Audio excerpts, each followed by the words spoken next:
आजकल एक बहुत ही कॉमन परेशानी से हम लोग रूबरू हो रहे हैं कि छोटे उम्र में ही बच्चों को चश्मा लग जा रहा है।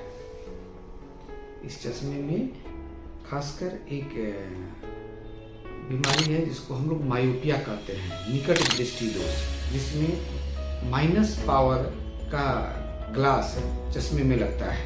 आखिर ये मायोपिया होता क्या है? तो मैं डॉक्टर अभिषेक कुमार, कंसल्टेंट नेत्र रोग विशेषज्ञ, रुद्राक्ष नेत्रालय आरा, आज आप सबों को मायोपिया के बारे में कुछ डिस्कस करने वाला हूँ। मायोपिया एक बीमारी है आँखों की, जिसमें हमारा आई बॉल जो होता है वह बड़ा हो जाता है और इसमें जो हमारी जो इमेज बनता है, जो हमारे यूजुअली हमारे आँखों में जो इमेज बनता है वह इमेज हमारे पर्दे पर पड़ता है, रेटिना पर पड़ता है। लेकिन मायोपिया में क्या होता है कि वो इमेज पर्दे के आगे, रेटिना के पहले ही बन जाता है, जिसके चलते जो हमारा जो इमेज जो दिखाई देता है, जो भी कोई भी चीज़ हमें दिखाई देती है वह ब्लरी दिखाई देती है।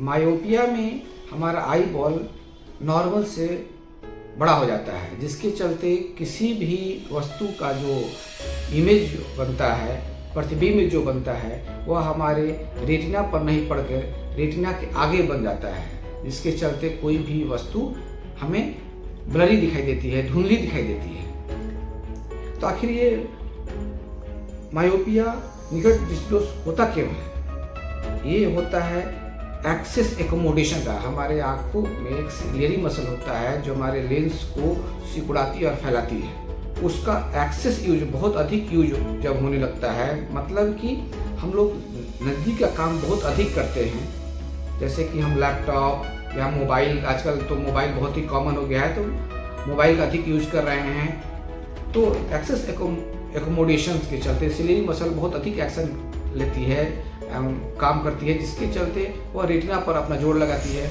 उसके चलते रेटिना जो है, रेटिना पर जोर लगने से रेटिना पतला हो जाएगा और धीरे धीरे वो आई बॉल बड़ा हो जाता है। एक बहुत बड़ा कारण ये है। दूसरा कि हम लोग अब बाहर का आउटडोर एक्टिविटी बहुत ही कम हो गया है बच्चों में। और एक तीसरा कारण है कि जेनेटिकली, जैसे उनके माँ बाप को ही नहीं, माता पिताजी को ही नहीं मायोपिया है, तो हो सकता है कि बच्चों में भी वो प्रोग्रेस हो। तो इसका रेमेडी क्या है? रेमेडी है कि हम अपने बच्चों को आउटडोर एक्टिविटी बढ़ाएं। दूसरा कि स्क्रीन टाइम, जो डिजिटल स्क्रीन टाइम है, जो लैपटॉप है, उसको हम लोग को कम करना है। हर 20 मिनट 30 मिनट पर 20 सेकेंड के लिए आंखों को आराम देना है। तीसरा है नई, अभी जस्ट रिसेंट कुछ साल पहले एक ड्रॉप आई है, एट्रोपिन, लो कंसंट्रेशन की ड्रॉप एट्रोपिन है, इसको हम लोग यूजुअली रात में यूज करते हैं। उससे भी हम लोग ये देखते हैं, रिसर्च में ऐसा देखा गया है कि मायोपिया का जो प्रोग्रेस है वह कम होता है, वह हर्ट होता है। कुछ कॉन्टैक्ट लेंसेज हैं जो रात में यूज करने पर मायोपिया के प्रोग्रेस को भी, वो भी देखा गया है कि इससे भी कम होता है। तो इस तरह से हम लोग मायोपिया को कंट्रोल कर सकते हैं और विशेष के लिए हम लोग अपने नज़दीक के किसी भी नेत्र रोग विशेषज्ञ से हम लोग सलाह ले सकते हैं। धन्यवाद।